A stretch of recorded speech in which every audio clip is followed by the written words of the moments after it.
All right, so today what we're going to do is we're going to focus on developing out concluding paragraphs. Oops, I forgot to share my screen. I opened up my presentation but didn't share it. So this is one of those things that like last time we didn't really focus on, but there were some really nice ideas that people shared in their conclusions. And this is also one of those things where we're going to continue to develop ideas related to conclusion as we move on through different essays. So today is just more kind of like a general overview about like what the job of your conclusion should be, kind of generally, like, right, here's what you should be shooting for in your conclusion. Here's some kind of like tips for putting it together, right? Just like little strategies, in other words, of how to be able to put together conclusions. And then once we're done with this essay, before we start moving into our third essay, or as we're moving into writing our third essay, one of the things that I've been doing as I'm going through and grading this essay is pulling different examples where I'll be able to put together kind of like a collection of like, here's some, excuse me, here's some effective uses of, for example, people framing quotations. Here's some effective uses of people writing introductions or thesis statements or conclusions. It's a little more difficult to do that with our first essays because our first essays have been a little bit more personal, right? So while there are going to be some examples where I'll use of like body paragraphs, it's a little different. Like the first essay has a little bit more of like narrative to it because kind of people were like telling some stories about their educational artifacts. Whereas the second essay, as you really start moving into creating your argument about bias and creating like stronger arguments that are using outside sources and things like that as a way to be as building blocks for your essay, there's going to be some really strong examples of different body paragraphs, introductions, framed quotations, effective analysis, conclusions that we'll be able to use as examples for our upcoming third essay. So I'm going to start pulling specific examples from that, and then I'll put together like some, probably just like a collection, right? And then what I'll do is I'll post it on Canvas, but I'll also have a mini lesson where I'll kind of go through and like, we'll look at some different standing out points and kind of talk about what make these different pieces or these different segments of people's essays specifically effective. That's always one of those things that I found to be really helpful. Like when I was writing something, is if I could see an example of it, then it's like, oh, okay, I kind of get an idea of what this other person did, and now I can do the same thing in my writing. So it's really helpful to be able to kind of like emulate or use those styles as inspiration. I'll also do the same thing when we get closer to the end of the semester and we're working on our research project. I'll give you examples of previous research papers that students wrote from previous semesters. And I think that that's one of those things that can be really helpful, like to be able to look at an example of like, here's a research paper that I thought was done pretty well, and here's why.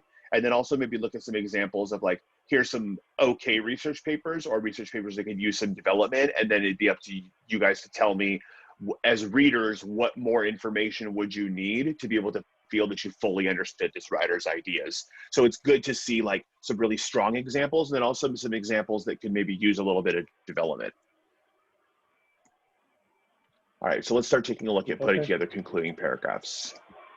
So what do you already know about concluding paragraphs? What's the job of a conclusion? Who has some ideas? It's to sum up the, pretty much sum up the entire essay and just bring all the thoughts kind of to an end. Yeah, right. So kind of that's a good way of thinking about it, right? To like sum up your essay, kind of bring your thoughts to an end. Good. What other ideas do people have about a conclusion? What's a concluding paragraph to you, or an effective conclusion? You're also reiterating your thesis statement? That's right. Yeah, like finding a way to like reiterate your thesis statement to your reader. Absolutely. Good. Anything else? Those are two really big ideas, right, that we want to take on in our conclusion. So in general, like here's some things that you should be doing in concluding paragraphs. That idea of like reiterating, restating, rephrasing, we'll talk about that in a second, your thesis statement, right? You want to think about how you could maybe synthesize your main points, right? Like, so when we think about something that's synthesized, when you synthesize things, you bring things together, like you blend stuff together. So something like synthesizing your main points, and we'll talk about that in a little while, isn't necessarily that you have to go through and give every single one of your main points in your essay, but instead think about the idea of like your kind of bringing together some of your key ideas to like let your reader know, like, here's what the main points were that I was making in my essay, and now I want to kind of remind you of those ideas. Also, really Would this think be about kind of you like, want to. Oh yeah, go ahead, Derek. sorry, would that be kind of gathering like the golden lines in of the essay? That's a really great way of thinking about it. Absolutely, right? So that's much better than I phrased it here. But if you can find like 1 or 2 or 3 or whatever of like your golden lines of your essay, moments that you really want to stand out to your reader, that's a really great way of thinking about it, right? So like, here's kind of like these big ideas that you need to know in my essay, aside from my thesis statement. Like, my thesis is creating this argument, that here's these points that I really, really think show that argument, right? That's a great way of thinking about that. Like, and it's really like shows your reader why your ideas should matter to them. And I think that's really important, right? To think about this idea that it's not necessarily like, does your reader agree with this idea or not, right? Because I don't think that's always going to be the case, right? There's going to be times where you're going to be presenting an argument and like your reader may not necessarily agree with that argument, right? But it doesn't mean that we don't think that the argument is sound. And I think that's what's really important to think about. It's not necessarily about changing the reader's mind, although it could be, right? But instead it's about this idea of, does the reader see why your ideas matter?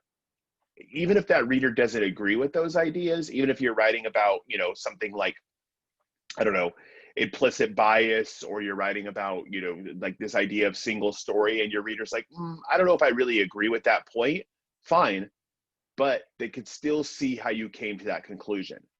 If I think back about your first paper and you think about this idea of like, why should your ideas matter? I can't tell you that something is not an educational artifact to you, right? Someone could say, oh, well, one of the huge motivators for me going to school was this book that I read, or was this experience in this high school teacher's class, or an elementary school teacher's class, or their parents' experience as immigrants. I can't tell you that that's not important to you, right? Like, and also maybe if my experience is different, maybe I would say, oh, you know what? I didn't have a teacher like that in high school. Like, some people, like one student wrote about an experience they had with a high school counselor, and how this high school counselor was like super instrumental in them graduating high school, and how the high school counselor was really supportive.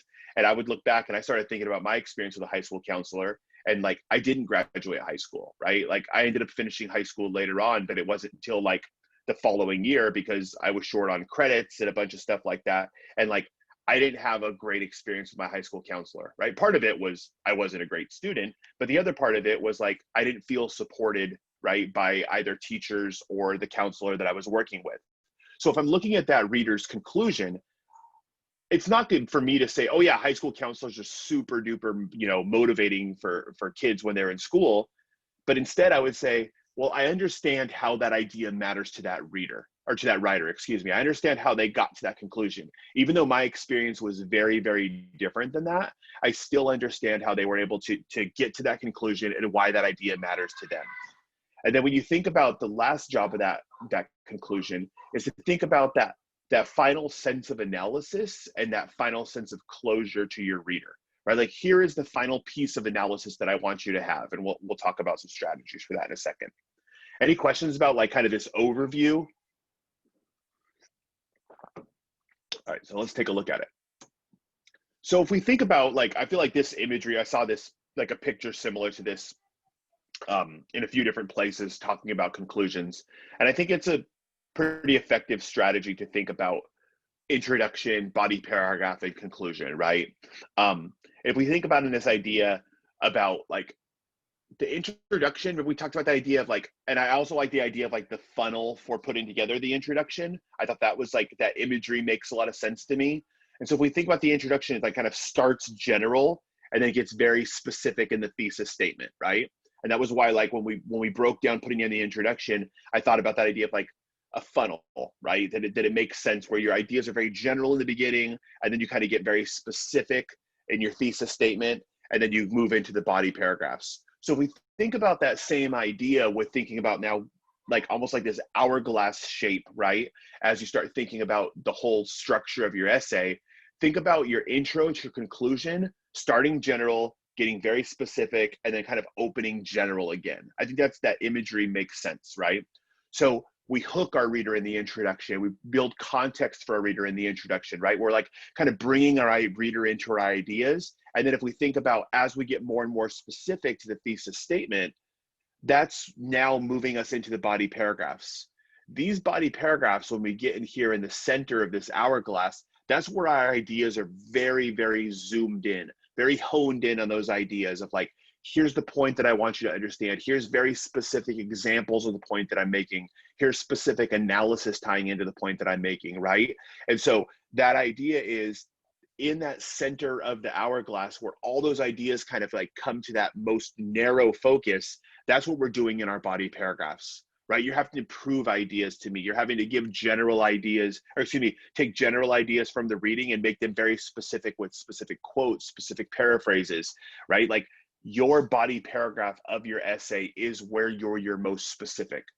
And then when we move on to the concluding paragraph, now we kind of take that specificity that we had in those body paragraphs and we start moving back out again into the general of the conclusion, right? Start thinking about, and when I say general, it's kind of the same idea of as we would do in the introduction. Start thinking about kind of those overarching ideas. Start thinking about more, what do all these ideas come together to say, right? So we move from general in the beginning, hooking the reader, very specific in the body paragraphs of specific evidence, specific examples, specific analysis, and then finally start getting a little bit general again and thinking about like, what do all of these ideas come together to say?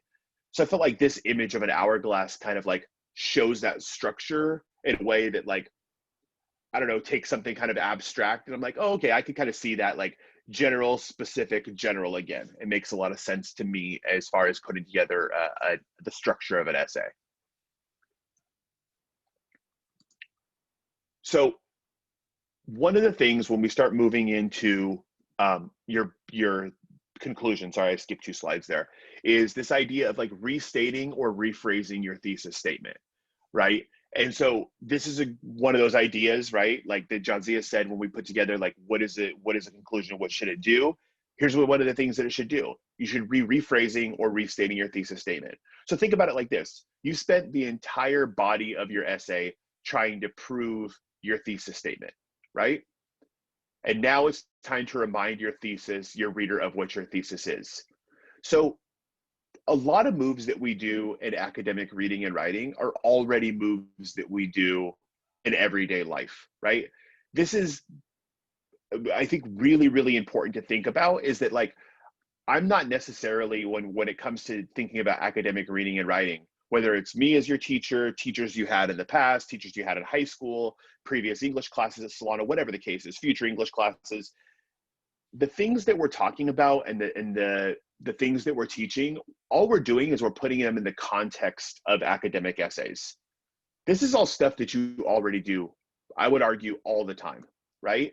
Like thinking about putting together an effective conclusion, we do this in everyday conversations with people, right? We do this with conversations that we're having with our family members. We do this with conversations that we're having with our friends or with our partners or whatever the case is, right? Like think about a situation where you would say, I want to have an important conversation with somebody about something that I want them to understand, right?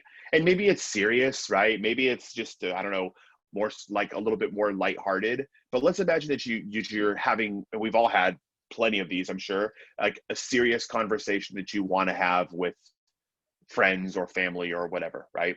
So like, let's say, for example, I don't know, I've been having to have like some serious conversations with my kids about like, sometimes they get frustrated, and understandably so, about like, why can't I go hang out with my friends? Or I don't know, one of my daughter's friends, they're having like a Halloween party. And I'm like, it's kind of a bad idea, right? To have like a ton of kids all hanging out at this party right now, right? And so if I have to have a conversation with her about like why she can't go to this Halloween party, right?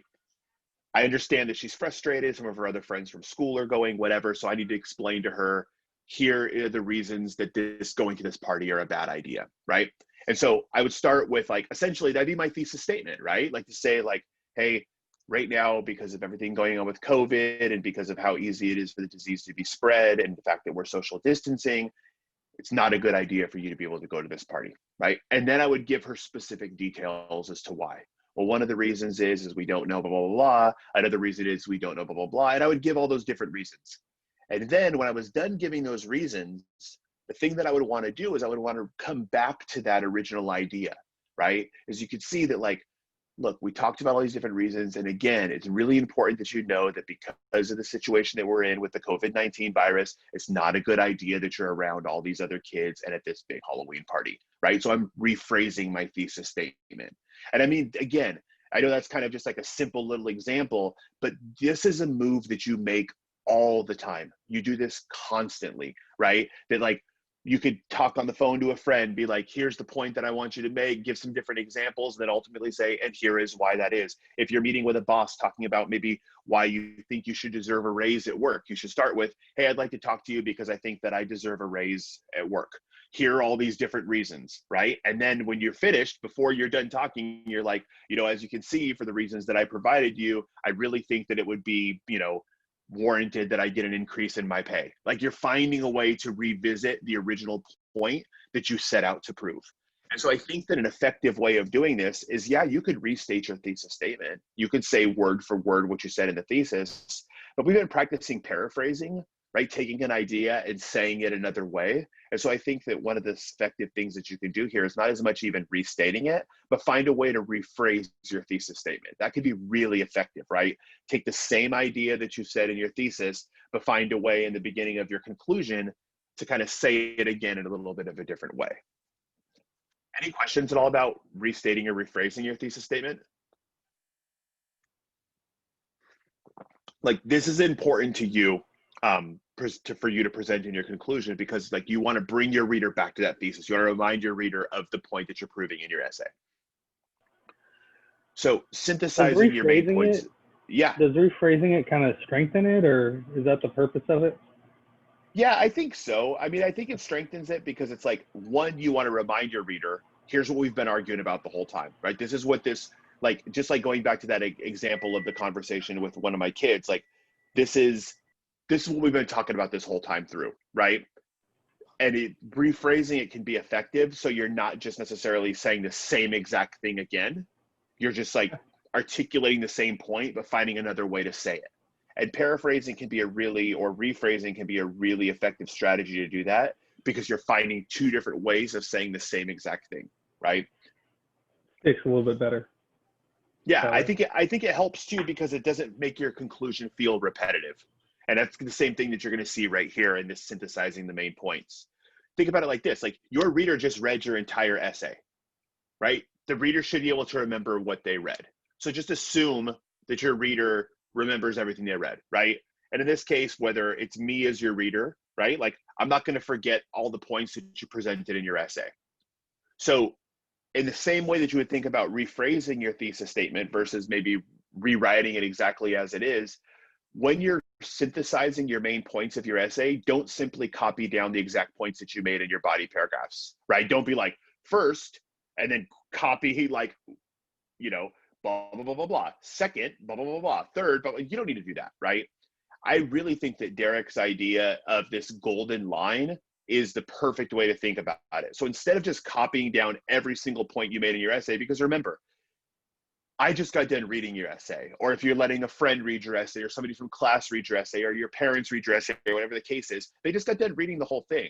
They don't need every single one of those points, like, kind of hitting them over the head, like with a hammer, to kind of, like, again and again and again. We'd be like, okay, we get it. Like, you want to assume, like, your reader is competent, your reader's paying attention, your reader's able to comprehend everything that you're saying. And so you don't need to go through with that level of, like, exact detail and do the same thing again and again. So instead, think about how revisiting some of your key ideas or your golden outline ideas from your essay can make your reader either agree with or follow along with the conclusion that you might be able to make. So this is really important, right? Like, this is when you think about, like, what your key ideas are. So, like, let's say, for example, I go back and revisit that argument that I'm presenting to my daughter about why the Halloween party isn't a good idea. I would say the most important idea of why, social distancing right now is a good idea is, I would say, it's because of I would say it's because of her safety, right? It's because of your safety and the safety of your family. And so maybe I wouldn't talk about all the other points in the essay. Maybe I wouldn't talk about like, you know, whatever other kind of body paragraphs or ideas that I'm using to conclude it. But maybe when I move into my conclusion, I would say, you know what? And again, the reason why I don't want you going to this party, or mom and I aren't letting you go to this party, is because more important than anything else is that we want to make sure that you and that our family are staying safe, right? Like that idea is one of those things that you can really use. We call this, and we're going to talk more about this in the upcoming essay and kind of actually look at some specific strategies and talk about how writers do this and how we already do this, but how we can continue to do this, is called rhetoric, right? And we talked about that a little bit earlier on the semester. And like using rhetorical strategies is rhetoric is using language with the purpose of persuading your reader, right? It's strategies that we can use to be able to make sure that like we are being very persuasive, being very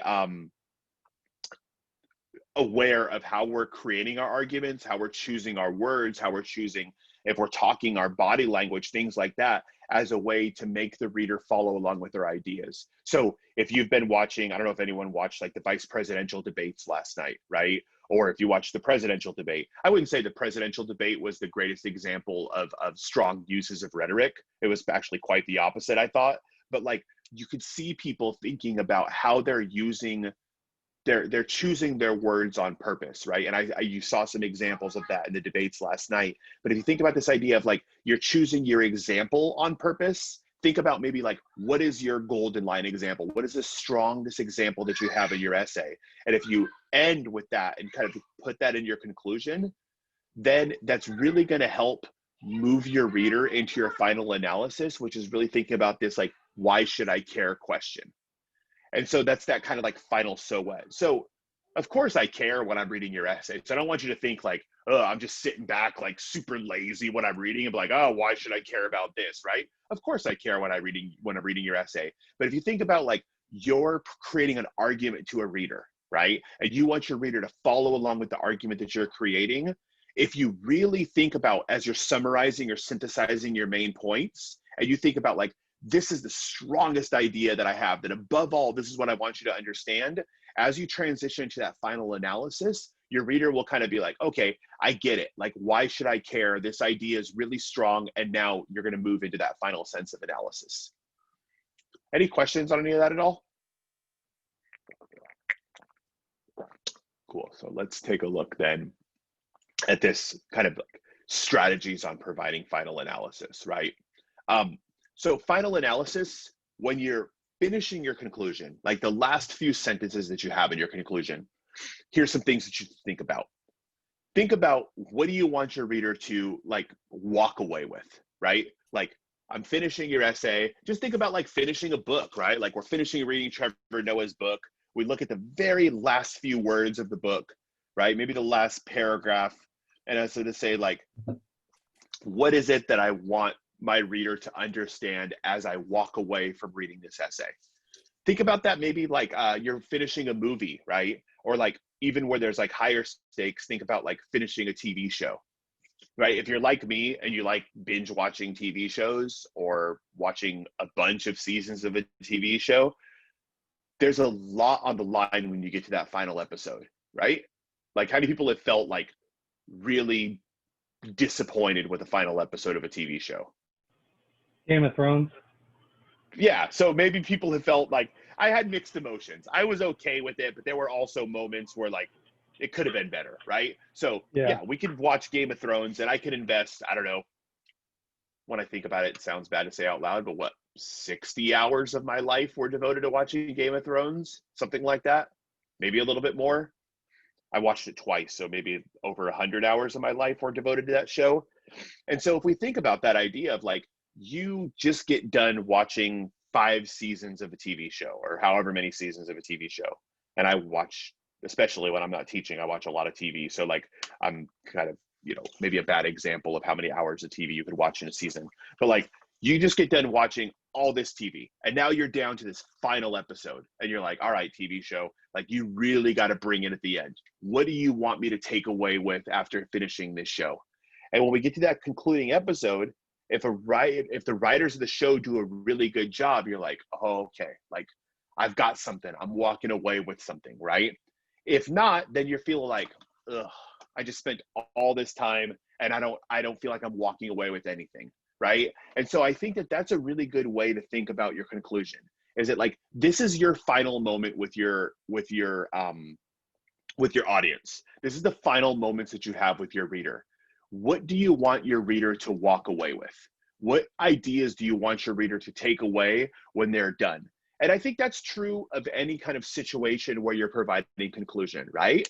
Like, let's say you get off the phone with somebody, and even if it's just a super simple, like lighthearted conversation, right? Like, I don't know, I usually give my parents a call like every day or every other day and just kind of chat with them about whatever, right? And so as I get off the phone, I'll be like, all right, well, I'll talk to you tomorrow, right? And that could be something as simple as like, that's the idea that I want you to walk away with, right?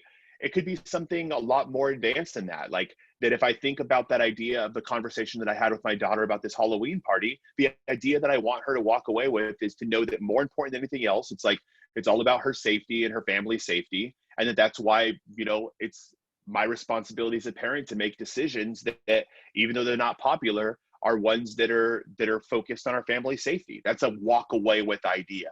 So if we think about that, like these are your last few moments with your reader.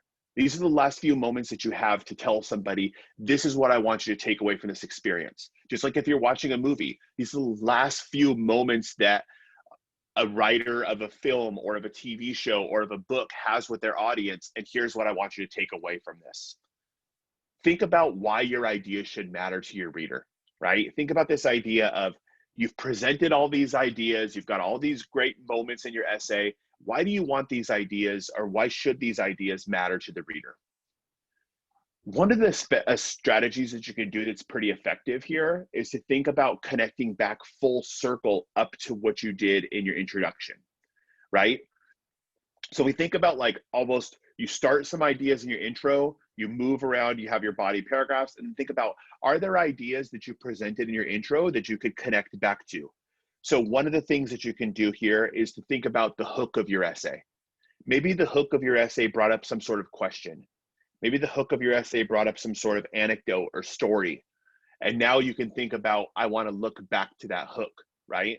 Like that can be a really, really effective thing to do, is if you bring up some sort of idea in your introduction, an example, a personal experience, something that you saw in the news, something that you've witnessed, right?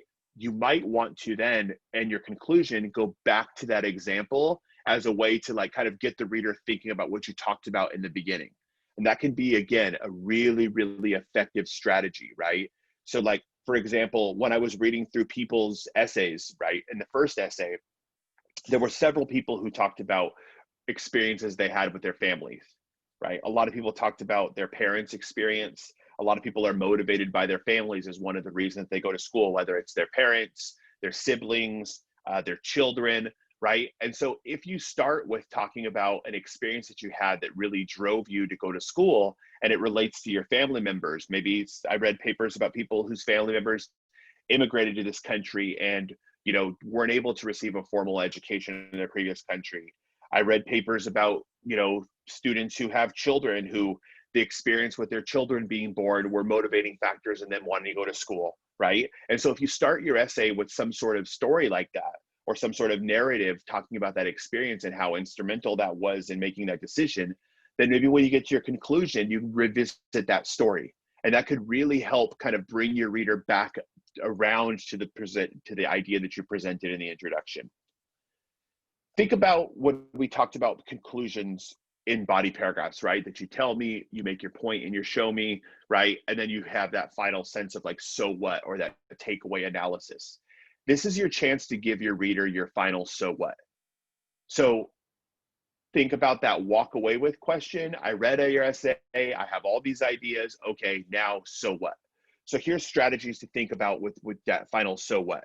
One of the things that you might want to think to do about that final so what is that maybe you're giving your reader some sort of resolution, right? Maybe there's some sort of like,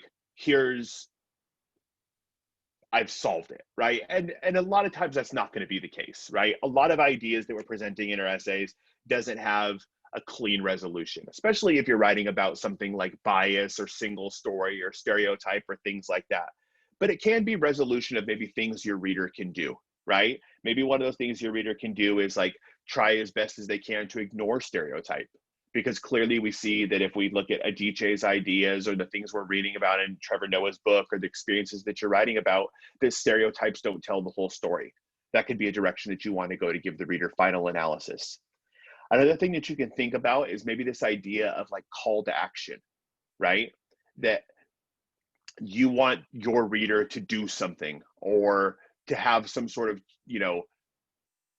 need, like they could feel like, I am not going to do this thing anymore, or I'm going to start doing this thing, right? And so that could be a really important way to think about putting your conclusion together, is think about this idea of like, if we call for action from our reader, it's important that we do X, Y, or Z, or we feel this specific way, right? Like that they've used your essay as proof to try to invoke that feeling in the reader or make that reader act a certain way at the end of your essay. And so I think kind of thinking about that idea of like, is there some sort of resolution? Is there some sort of call to action in your reader in the end, right? And or just kind of think about like that final sense of analysis of when we think about when the reader gets to that conclusion, that like, here's what I want you to take away. So even if you haven't had a change of heart, even if there's nothing that I can make you do specifically, here is what I want you to understand about the point that I'm making, right? So I think that thinking about that final sense of analysis, think about like, can you maybe make some change in your reader? Can you maybe make the reader have some sort of, here's what I want you to do after having read my essay? Like maybe I'll try not to,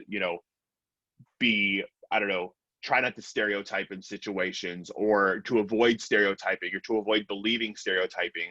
Or maybe it's just creating an awareness, right? That even if it's not a big, huge resolution, it can be like one of those things where I'll look at the conclusion and be like, okay, from now on, I'm going to be aware.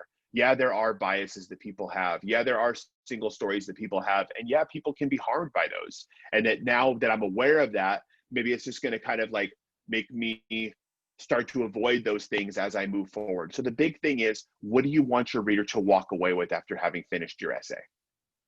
Any questions at all on some of these strategies in getting towards final analysis in an essay? There's no real wrong answer here, right? It's just like there's no wrong answer for your analysis, but just like we're doing body paragraph analysis or quote frame analysis, you don't want to leave it up to the reader to draw the conclusion for you, right? Like you want to tell the reader, here is that takeaway, here is the conclusion that you need to have, here is the idea that I want you to see as my most important idea. Like this is your chance to kind of drive your idea home, right? And we see that with final thoughts too, right? Like if something is done, like, for example, watching the presidential debates, the vice presidential debates, like when they're done, they each get kind of like that closing moment, right? Maybe, has anyone here ever been on jury duty before? No? Yes. It's super exciting when you do. Anyone done it before? Yes. What did they do, like closing comments before you went to go deliberate? I don't remember actually. I'm sorry.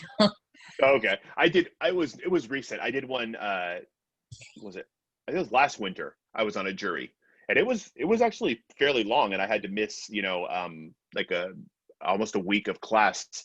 And so like when it was all done, like we were sat there, and it was like 3 days in court, right? And then before we went to go deliberate, before the jury went to go sit down and kind of decide if the person was guilty or not guilty, both of the lawyers had their chance to give their closing comments, right? And what they do, I mean, we see it in like court TV shows, if you watch those and things like that. They went back, they revisited all their ideas, and then they gave us that final closure, that final sense of so what, that here's what I want you to take away with. Before you go into that room and start talking about that, here is the ideas that you need to remember, right? And it's that same idea. Again, whether you're getting off a phone call with a friend, whether you're finishing a serious conversation with a friend, whether you're having a heart-to-heart with a friend or a family member, there's always that like, here is what I want you to understand after this conversation, or after reading this paper, or after watching this film, or whatever the case is, right? That final sense of so what. Here's I do things have to a avoid question. in the conclusion. Absolutely, go ahead. So what's the length supposed to be for a conclusion? Oh, I would say just like a, you know, it's always, I always give non-satisfying answers to this question, which is as long as it needs to be. But I don't know. There's not really a set answer to that. I would say like somewhere in the neighborhood of like a third of a page to 3/4 of a page, somewhere like that. I feel like half a page is a decent conclusion. A third of a page is a fine conclusion. It's really as long as it needs to be, because you want to just think like, I don't know, 5, 6, 7 sentences. It's always hard, right? Because it really depends on the context of the essay. So for this essay, for something that's a little bit smaller, right, or your first essay, then I think like, you know, a third to 3/4 of a page, somewhere in there seems about right.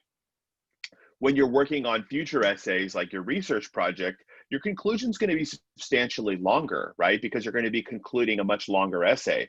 And so in that case, maybe your conclusion is a page and a half, something like that, right? So it's really about like, just like thinking about a conversation, when you're getting that concluding point, if you keep on kind of like restating, that person will be like, okay, I get it, I'm sorry, I'll go, you know what I mean? I'll do whatever you want me to do. So it's kind of like, as long as you think it needs to be. But I would say, to answer your question with a more like definite answer, I don't know, plus or minus a little bit, somewhere around half a page. Okay, thank you. Of course. So here's some things to avoid with your conclusion. Why isn't it moving? There we go. Okay, so never introduce a new idea in your conclusion that needs support, right? You want to think about your idea of your conclusion almost like for your essay, you're kind of like getting ready to close a door, right? And if you introduce this new big idea in your conclusion that needs support, then what is the reader going to expect? An explanation. Exactly. So what? Right? So what? They're going to expect more. Now, you've seen that, like, it's really easy to know if a movie is going to have a sequel, right?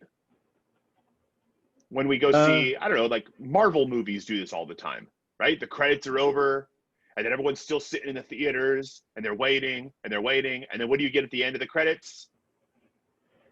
Little Easter egg, little clip. That's right. Like, some sort of little Easter egg, some sort of little teaser, right? Or like, I remember I used to love watching all those like, I don't know, like horror movies, like the Friday the 13th movies when I was like 6th, 7th grade, and my friends and I would all like get scared and watch them and stuff like that. And it's like right when they think they killed the bad guy at the end of the movie, like Freddy's or Jason's laying there and all of a sudden like their eyes open and they're like, oh, and it's like, oh, there's going to be a part 2, right? It's like, when you're watching a movie or a TV show, it's like you can always tell they're going to come back for another season if they end with a new idea.